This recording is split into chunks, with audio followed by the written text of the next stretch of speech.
Welcome back to day 2 of our live challenge. We are going for 9 days. If you're watching the replay, I would love to know that as well, but just put hashtag replay and that let me know where you're from. I know that we've had some people that have been in Oslo, I know in the US, Western Australia on the other side from where I am here in Australia. So it seems that we've got a wonderful global audience, which is wonderful. So this is day 2 of our 9-day challenge. It's all about how to go from invisible to influential trusted authority with a podcast. Today, we're going to talk about how to transform your expertise as a coach, as a consultant, from a want to a need. What's the difference? Well, a client may want your products and services, but when they need it, it becomes something that they really need right now. I liken it to, as women, when we see a handbag or we see a pair of shoes that we want, but when we need them, we will move heaven and earth, won't we? And look at our budgets and twist things around till we're able to get those things. That's what we want when we have ideal clients looking and listening to your content and what you offer them, so that it's not just a want, but a need. You're the only choice.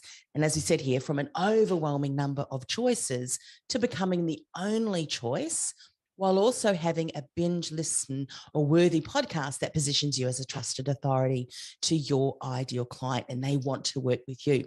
So just briefly who I am. As I mentioned yesterday in workshop 1, if you haven't gone and watched that, go back and watch the recording. It's here in the Podcasting with Purpose community. I started podcasting back in 2008, but fast forward all of the years in my involvement, even in the career industry where I started working and leveraging podcasts, I was a personal branding strategist. It's something that I love to do, and really where I feel that I really add value to the clients that I work with. But then bringing that personal branding strategy alongside podcast strategy and business strategy. How are we going to leverage a podcast as a coach, as a consultant, to build our brand and start to nurture listeners into leads? An award-winning podcast host, recognized as one of the top 20 business coaches in Melbourne, but I do work with clients globally. And so I support multi-passionate coaches and consultants is something that I certainly am too. And I know that many of you are here listening and watching this because you know that you've been put on this planet to make a much bigger impact in the world with your message, with your story, with the things that you have gone through, because you now are someone who can support your clients to go through that, but much quicker and in a far more efficient and effective way. However, you want to make an impact in the world, a much bigger impact, but many of you still may seem unheard, unseen, and you want to go from invisible to influential trusted authority, the choice versus just a choice with your ideal client. And if that sounds like you are in the right place. Just a reminder to get the best from this day.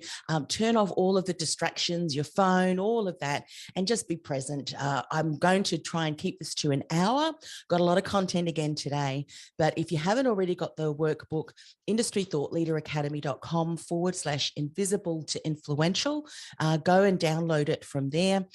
We'll send you a link, as well as the calendar and the agenda as well of what we're going to cover, and also how you can win or be in the draw for winning a $10,000 scholarship. Again, commit to your success. Many people, as I mentioned yesterday, who have come to a challenge, various challenges that I've run over the years, have said they've taken away so much more than even some of the things that they've invested in. So that is my intention, that you will go away thinking, my goodness, I had no idea. For some of you, you're reconfirming some of the things that you thought were true. So act as if you've paid for this event. It just shifts that mindset. Leave any self-doubt behind. You've got a message that you need to share because someone, and lots of someones out in the world, need to hear it. And by you keeping it to yourself or in a very small circle is not doing the world any justice. So leave that self-doubt behind, leverage your workbook, leverage the community, if you haven't already, and write down some of those top questions. And hopefully I've got time at the end of today to be able to share them. And as always, be inspired. Now, the prizes, I'll share a little bit more at the end, but there's a scholarship to my 12-month Invisible to Influential Trusted Authority with a podcast acceleration program. How do you get in it? Well, I'm just hinting to you, are you sharing your ahas in our Podcasting with Purpose community? You need to be in the running. So a recap of yesterday, if you haven't watched it, go and do that. But for those of you who are back for day 2, here are some of the things we covered. 3 indicators you're not ready to start a podcast yet. 4 podcasting myths, truths. 7 common podcasting mistakes. 7 common personal branding myths and mistakes. The definition of what is distinguishable, uncopyable, and irresistible. We talked about the podcast positioning quadrant, the trusted authority, which is what that graphic is there. When you're seen as that trusted authority, you become the choice versus just a choice with your podcast. And then eventually too, with the services that you offer. And we also talked about the distinction model, which is the model that will help you go from invisible to influential trusted authority. And today we're going to dive a little bit deeper into one of the components of that blueprint. Now, here are just some of the ahas that I saw was being shared in the group. And I wanted to share them with you too for a couple of reasons. Number one, for some of you who may not have shared your aha, often it's because you may think, oh, I'm the only one who thinks like that or experiencing that.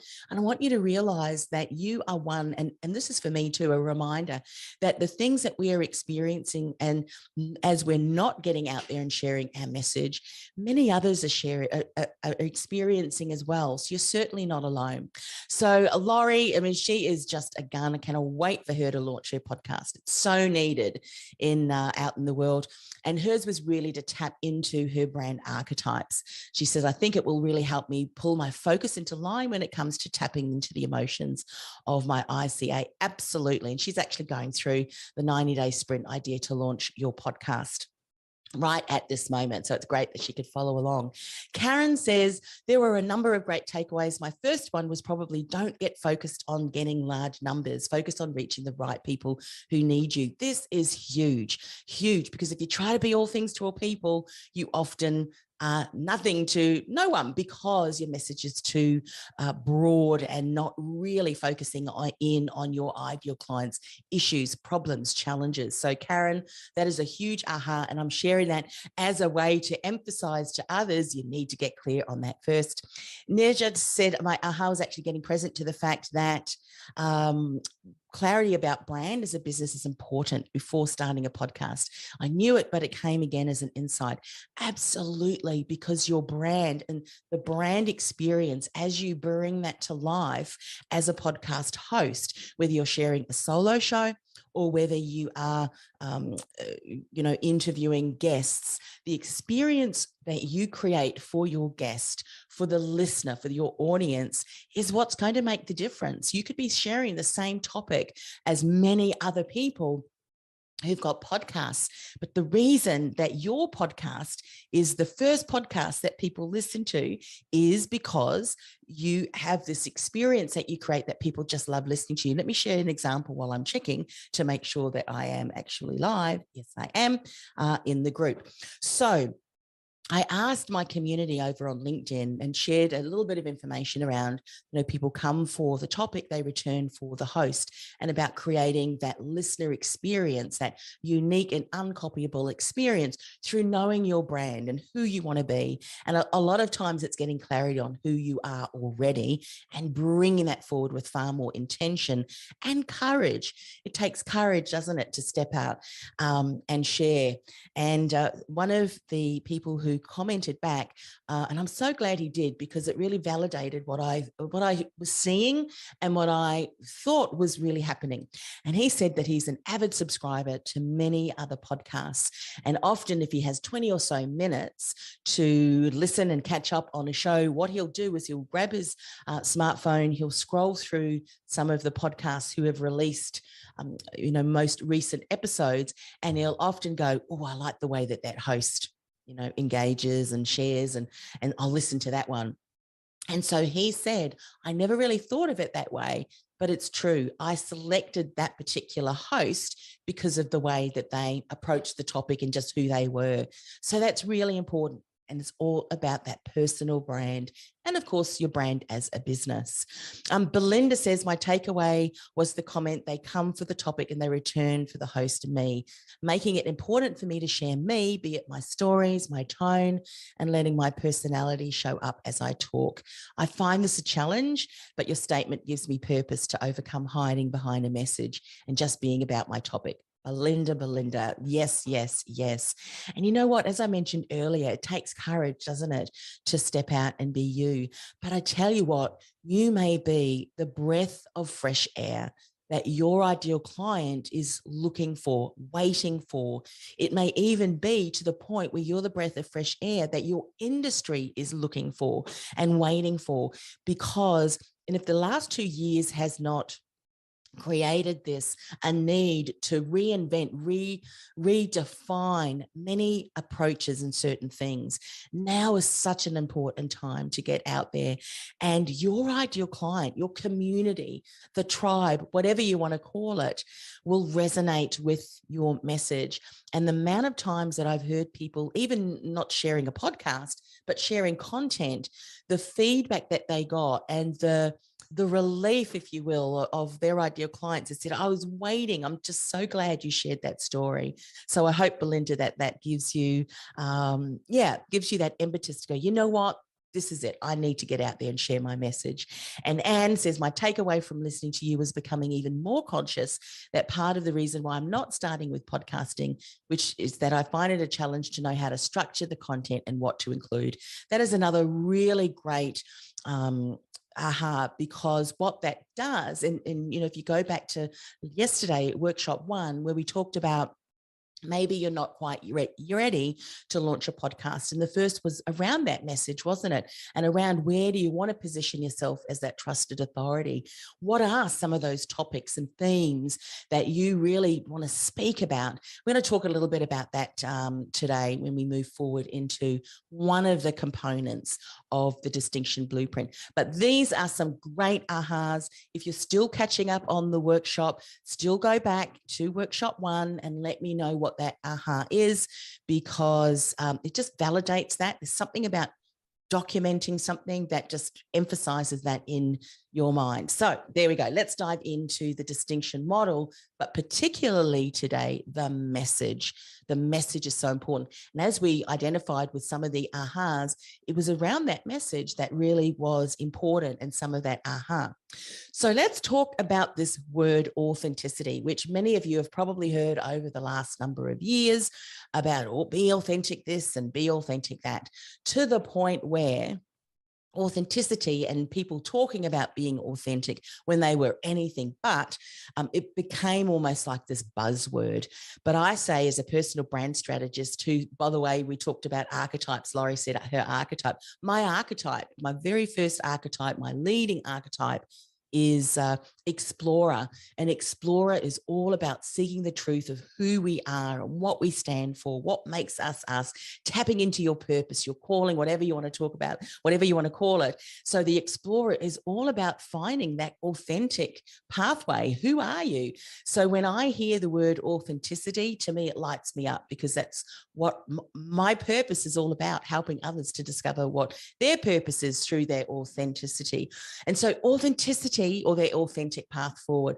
Authenticity is not a buzzword. I think it's paramount. It's paramount. So authenticity has long been debated, as I mentioned there. And I remember years ago writing an article, and I did a bit of research on some of the other articles that are out there, actually back in 2011, which was quite some time ago, and we're still talking about it today. So personal branding, is authenticity really important? And an author wrote, is it really about keeping it real?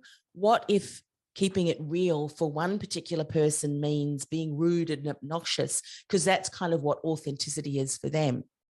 That's not being authentic. That just means that the person or the behavior you are exhibiting tends to gravitate to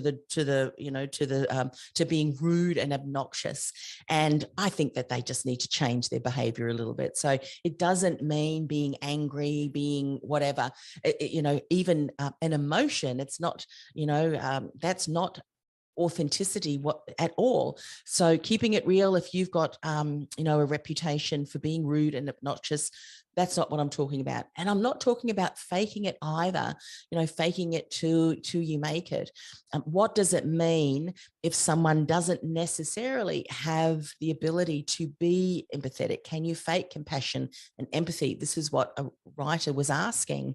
And I don't think you can fake that, but authenticity is recognizing, who am I? What are some of my character, my qualities, my mannerisms? And then being the best of those and intentionally bringing that forward.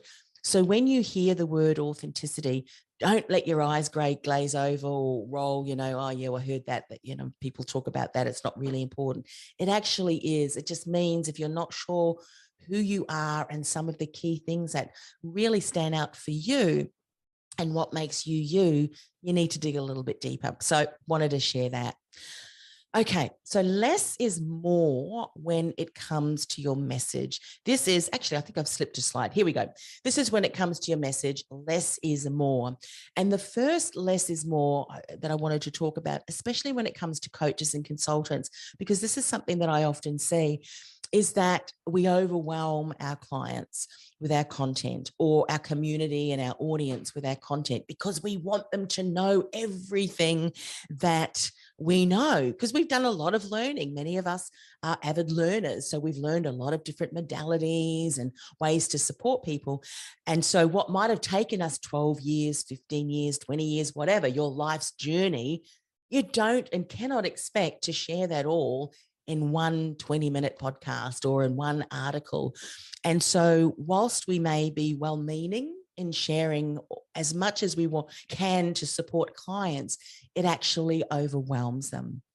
And so the content that you want to share needs to be in such a way that it's going to give a learning, it's going to give an aha, it's going to set the path, build momentum to the client eventually getting some form of breakthrough. And in some instances, it can be instant, can't it? When someone is able to reshape or reframe their thinking, can instantly impact their actions and ultimately results.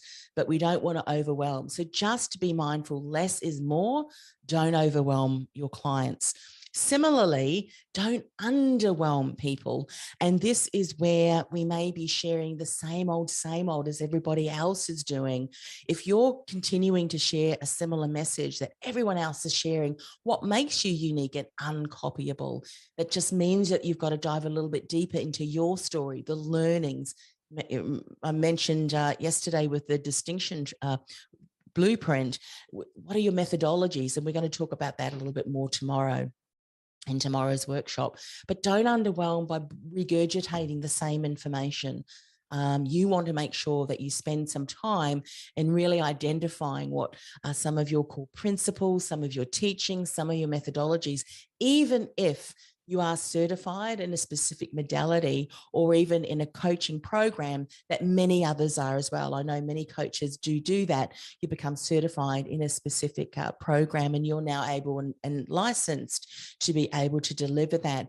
But you want to identify, what's my unique brand and message?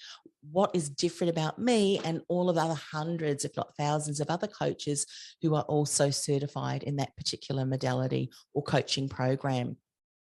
And this is so important too, when less is more. We need to unlearn our industry jargon and our terminologies. Our clients don't know what that means anyway.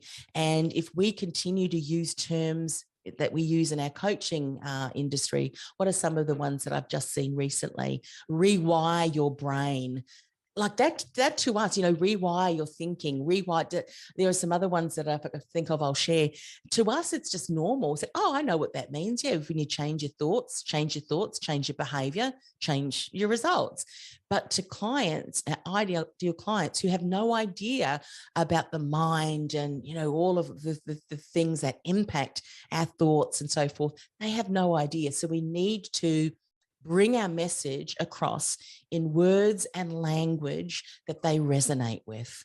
I remember years ago, I was looking for a specific coach with a modality in a specialized area. And I went to a website here in Australia that was their organization, their governing body. And I noticed that a lot of the way to search for coaches was through the modality. And so that was helpful for me. But I remember thinking, my goodness, if I was a client and I had a problem, say with insomnia, and I was finding it hard to go to sleep, to fall asleep of a nighttime, I would not be looking for a coach with their modality because I wouldn't have a clue. What is NLP? I mean, I know what NLP is because I'm trained in neuro-linguistics program. Some of you are kinesiologists, others do tapping, so there's a lot of wonderful methodologies and modalities that you use, but your clients aren't searching for the methodologies and the modalities. They're searching for coach that helps with insomnia. How can I, whatever it is, speaking in public, getting over my fear of speaking in public. That's the kind of things that they're searching for. So unlearn industry jargon terminologies and learn the language your ideal clients is using when they're searching and when they're sharing their problems and the things that they say to themselves when they don't think anyone else is there listening and looking. That's the kind of language you want to share and bring into your podcast and all of your content, actually. So let's dive a little bit deeper into some of the core components within the message. And I'm going to talk about your umbrella statement today. I'm going to talk about your markers and milestones, which is your invisible thread, kind of your story, as well as some signature sayings and slogans, what they are. Now, I want to repeat what I said yesterday. Please do not be overwhelmed. My goal for you today is to now be aware of these three things and then looking through your business and then asking yourself, am I clear on these things? If it's a yes, then fantastic. Give yourself a pat on the back. You've got that covered. But if it's not really, I need to get clearer, then give yourself a pat on the back as well, because that just means you now know and have clarity on what you need to focus on. So let's dive into the umbrella statement.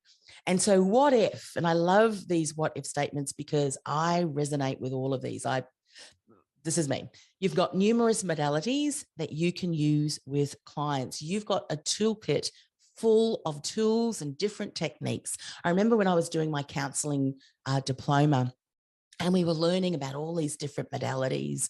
And one of them, I can't remember what it was. I think it was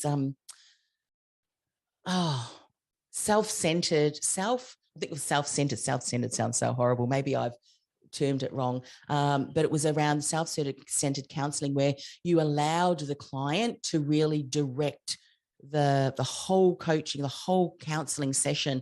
So you would hardly say anything. You would just ask a question, an open-ended question, and allow the client just to keep talking. And every now and again, you would put another comment, and that would take them off. You didn't even have a finish time. You were person-centered. It wasn't self-centered. It was person-centered counseling.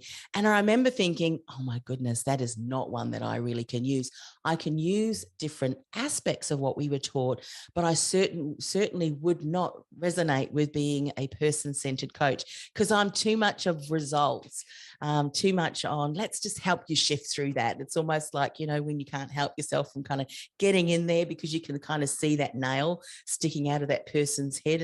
I just don't know what's wrong, why I have this. I don't know if you've seen that video. Anyway, you've got a toolkit full of tools and techniques. You've got diverse experience that doesn't seem to have any correlation to each other. How does that experience, or how can I bring that particular client or the work that I've done in that into my story now. How is it relevant? Well, guess what? If you can't see the relevance, it's going to be very hard for your ideal client to see it too. Maybe you enjoy learning new ways that you can help clients. You love personal development and will never give up learning. Absolutely. You get bored easily and need new creative projects and opportunities and experiences. By the way, if that sounds like you may just be an explorer archetype as well, or fill in the gap. And so for you, you find that, you're moving around quite a bit. And now you're asking yourself, well, how am I going to handle all of that? How am I going to bring that all together in one concise statement and message? Well, I've kind of already given you a hint. It's with your umbrella statement. And I came up with the saying because I'll show you a couple of examples how I've used it. And I'd never really call it an umbrella statement, but what it does is it kind of overarches all of the things that you do, all of your modalities, all of the areas of your tools, and your techniques and your massive toolkit. And it really provides what I call, when you create your umbrella statement, an outcome-focused statement that showcases your promise of value, what you offer clients, and a promise of expectation. The promise of value is you showcasing and sharing with them that you have the solution. You're able to support them in the area that they're struggling with. And the promise of expectation is, as you're sharing your message, they can almost future pace themselves. That's a coaching technique of they can see themselves in the future having achieved that goal, because that's what your umbrella statement does when you've got a really clearly defined one. And so we're going to talk about that today. Now, as I mentioned earlier, it's really good for multi-passionate individuals who love learning. You've got diverse expertise and you're struggling to focus on that one thing. You'll often hear me say, are you struggling to focus on that one thing? And it really is around looking at your diverse experience and seeing it not as lots of diverse experience, but under that one umbrella, and how now you can help people. So I would say that your diverse experience adds an even richer layer to your to your clients when you're able to see it that way. So your overarching outcome focused statement that showcases your promise of value and promise of expectation. That's what your umbrella statement is. It can also be used as your tagline. And it can also inform you as to kind of the ideal name for your overall podcast, as well as the topics that you'll be sharing on your podcast. So this can be really helpful. So let me give you an example, because I think examples really work well, because it allows you to see it through the lens of how you can apply this. So if I look back at my experience in the career industry, I was doing resume development. I was a certified behavioral consultant. I love to support clients in job search, tapping into the hidden job market. I created a whole e-course on that. Interview coaching. I wrote my book, 10 Key Steps to Ace That Interview. I love the salary negotiation as well. I was doing LinkedIn profile writing, personal branding, lots of different things. And so if someone said to me, well, what out of one of those things did you really love doing? I could not say I want to just do. If I thought I was only going to do one of those, I would have got bored really quickly. So I love doing them all. So how can you become a trusted authority in one area, as well as position yourself as just the choice versus a choice when your ideal client that you have comes to you and they see all of these different things? How can you really add value to that? An umbrella statement. So what I ended up doing was thinking about, well, what do my clients want? And what can I support them with, looking at all of the different areas that I can support them in?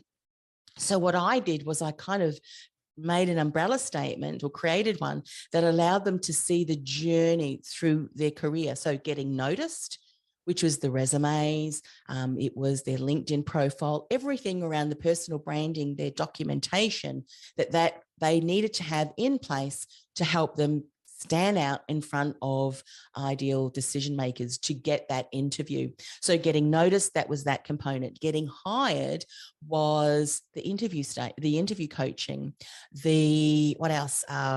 Going back and creating case studies if they went for the second interview. It was the confidence. How do I relate to people who are different communication styles? that I'm sitting across the table with. All of those different areas I could support people with, the getting hired and then getting paid what you're worth, was around the salary negotiation, and really being able to communicate in person what their paper said, their paper resume said. And so that was my statement: get noticed, get hired, get paid what you're worth. That was my umbrella statement: the promise of value and promise of expectation. If clients worked with me, they would get noticed, they would be able to get hired, and they would be able to get paid what you're worth. So the topics that I would have shared on my podcast would have been around those particular areas.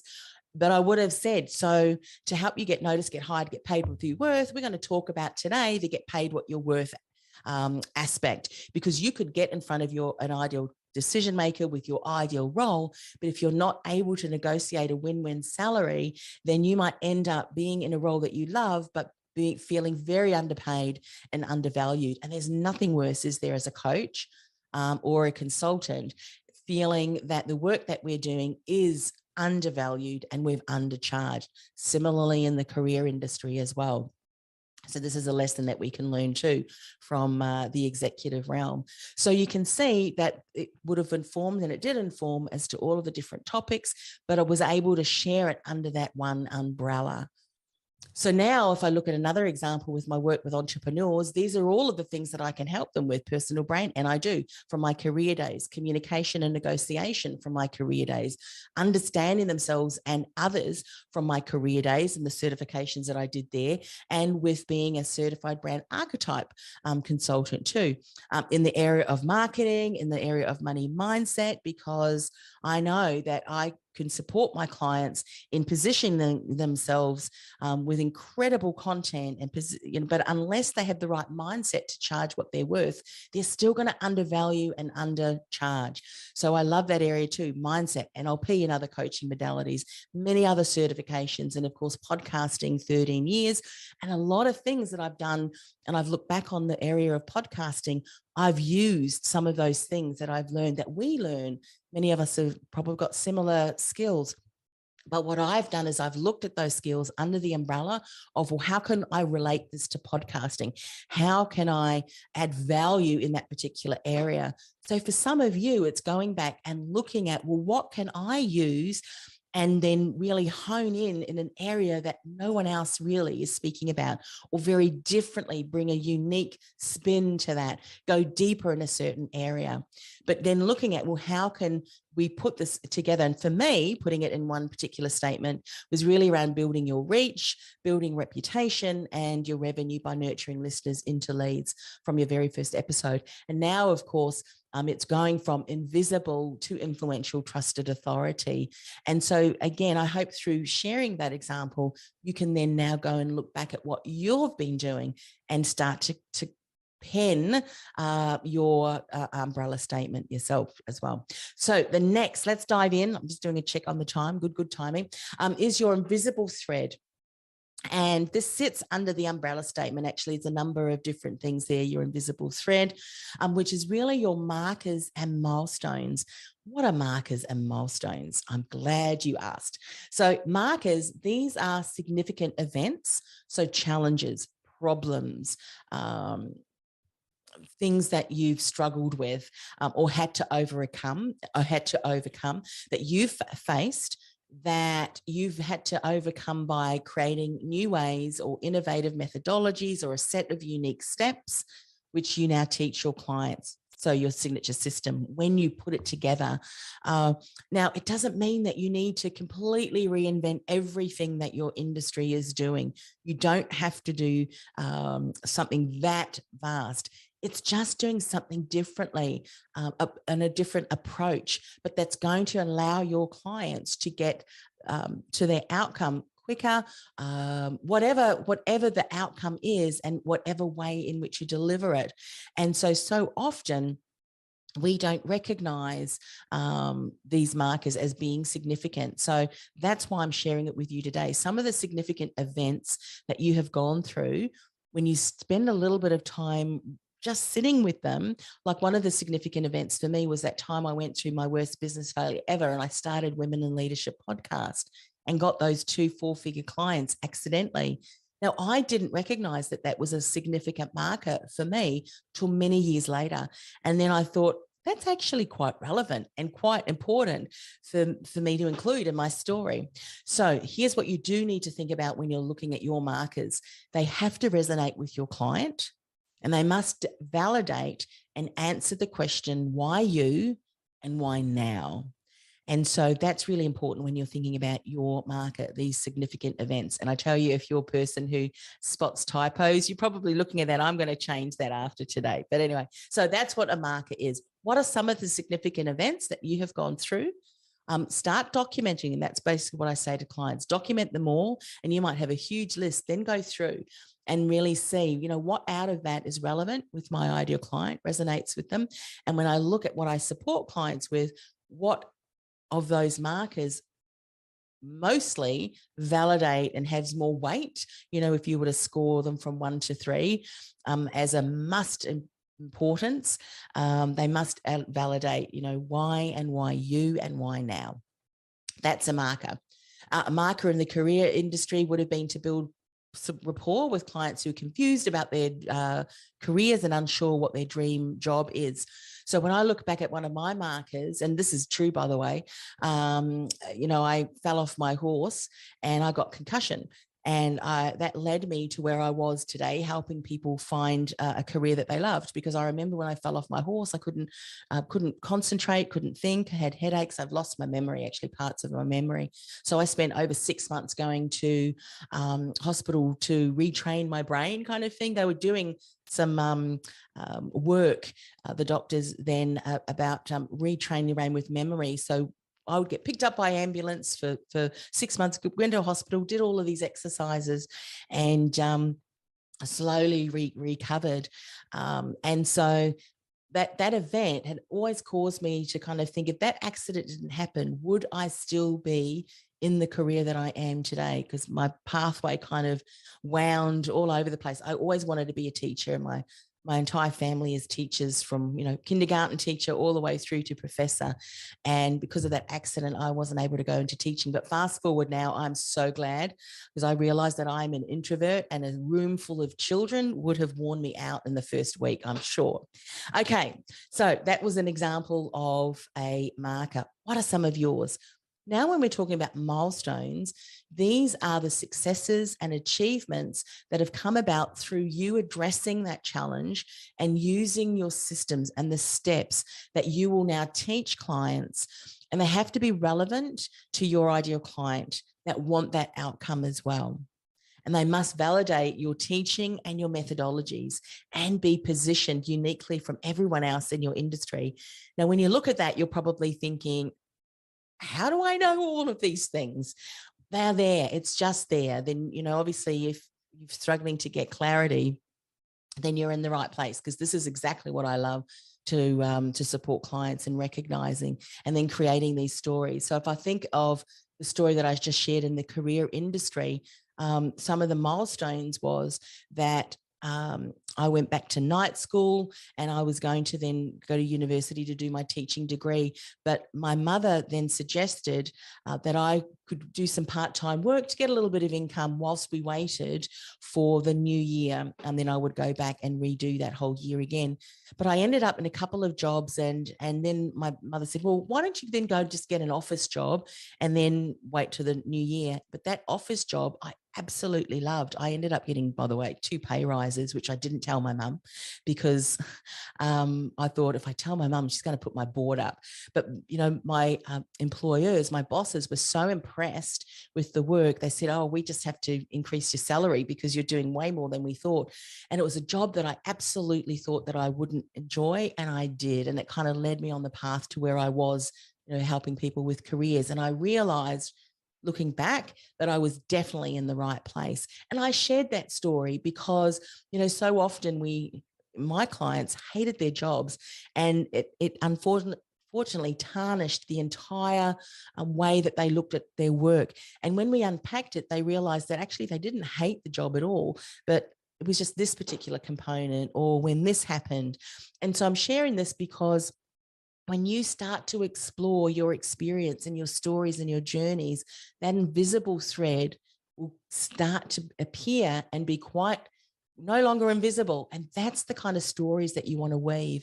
And when you add your signature system on top of that and your methodologies, your teaching, the steps that you take clients through, that's why you become the choice. Rather than just a choice, because they resonate with your story, and some of that story is telling their journey too. So I hope that just to spend a little bit of time on that, because I know that once you understand this and it gets clear, these are the kind of things that's then going to inform the type of content and and comments that you start to share with clients. Another milestone, an example for entrepreneurs, my worst business failure ever, now the best thing that ever happened to me. As I mentioned, Women in Leadership podcast, those 3 episodes. There are so many lessons that I can take and I share from that experience. Not that I would ever want anyone to have to go through that experience, and I certainly wouldn't want to go through that one again, but it really has shaped the character and who I am today. And so some of you, you've got a gold mine full of invisible threads and one clear one that is going to resonate and pull all of your content together in your podcast. Let's talk about signature sayings and slogans. Now, these are the pearls of wisdom that you share that either challenges the status quo or it innovates and transforms. And these can also become branded hashtags. Now, they may also be borrowed from paradox statements.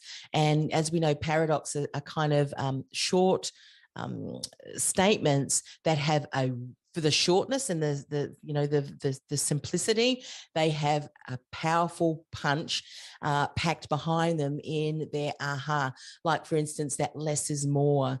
There are so many in-depth teachings that can come from that. And that's the kind of thing that I'm really encouraging you to start thinking about. Now, you'll have your own signature sayings and slogans, and you'll also borrow from some of the paradox that are out there too, such as the end in mind. You have to start with the end in mind. Now, that's not necessarily a hashtag that I created, and it's certainly not mine either. I think it was Stephen Covey who said that.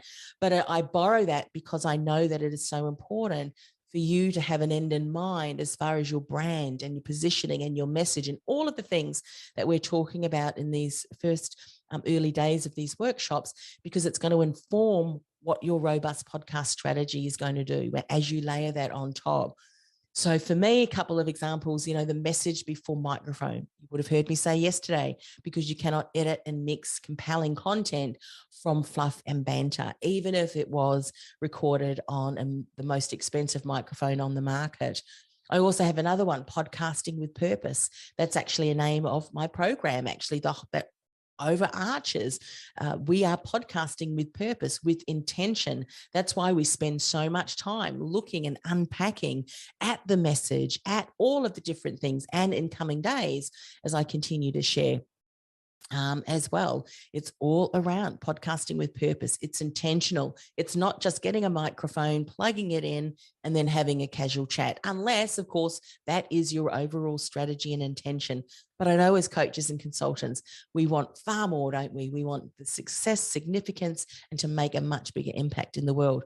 So what are some of the sayings that you say?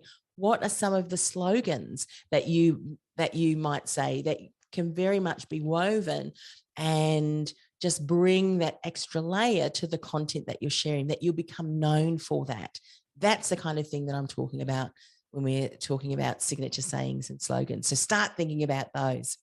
All righty, we've still got a little bit of time left, which is good. And I know that I shared quite a bit of information, so you probably want to go away and start to unpack a bit of that for yourself today. But really, what did we cover today? We looked at the message, which was just one of the components of the distinction blueprint, and how to transform your expertise from a want into a need, and from an overwhelming number of choices to becoming the only choice, while having a binge-worthy podcast that positions you as a trusted authority that your ideal clients wants to work with. We talked about authenticity, It's not a buzzword. It's actually paramount. And for those of you who know what your brand archetypes are, you'll know what I'm talking about, because some of the words and the phrases, they're just you. They describe you to a T, and now bringing that out into your podcast is important. We talked about how less is actually more. We talked about not overwhelming your audience with too much content, or not overwhelming or underwhelming them because you're talking about the same thing and the same stories and the same old that everybody else is talking about. We talked about the importance of unlearning industry jargon and terminologies and learning the language by which your clients are using to describe them, and then weaving that in to your content. And then we talked about the message component of the distinction model. We touched on the umbrella statement. We touched on your invisible thread, your markers and milestones. And we talked about your signature sayings and slogans. So we covered quite a bit. But again, as I said, don't be overwhelmed. I want to give you an overview. I want to share what you may not know. You don't know what you don't know. Now you know that if you get clear on these things, and even the clarity that, hey, I actually need support in getting clear on these things, that's a huge win. So tomorrow, what are we talking about tomorrow? We're going to talk about how not to leave tens of thousands of dollars on the table, but rather how to nurture and build long-term client relationships that lead to profitable and sustainable business growth. So come back tomorrow again after you've listened to, if you're only catching the recording of day 1 and day 2. So we've got more to cover as we're building on what we've learned over the last 2 days. All right, we're just about at the end, and then I'm going to open up for Q&A. By the way, for those of you who are in the Zoom room, if you start thinking about some of the questions that you might have and start typing them into the chat, because I'll circle back and I'll make sure that I answer those. So if you want to be in the running for the prize, Invisible to Influential Trusted Authority, 12-month with a podcast acceleration program. Stage 1, we're going to ignite your inner champion. We're going to go deep on all of the things that make the distinction blueprint for you. We're going to unpack that, give you clarity so that you know everything with clarity and certainty. Then we're going to move into another 90-day sprint, which is accelerating your authority through the idea to launch your podcast. Then we're going to lay out that robust podcast strategy. Once your podcast is launched, doesn't end there. You want to continue to build that legacy in stage 3 with another 90-day sprint, where we're going to help you build that momentum and impact, leveraging your podcast. And even podcast interviews too, by the way, so that you can start to be an awesome, incredible, trusted authority as a guest on other people's podcasts. Then it doesn't end there. We step into stage 4, the last 90-day sprint, where again, we're continuing to build your legacy, but we're really looking at scaling up your influence and impact, looking at your offerings, taking them to the next level. And that 12-month program is valued at $10,000. So to get into the winning, first of all, you've got to be part of this whole 9-day challenge. You need to attend all of the days, training days, or at least watch the recordings and share your biggest aha from each day in the community, Podcasting with Purpose.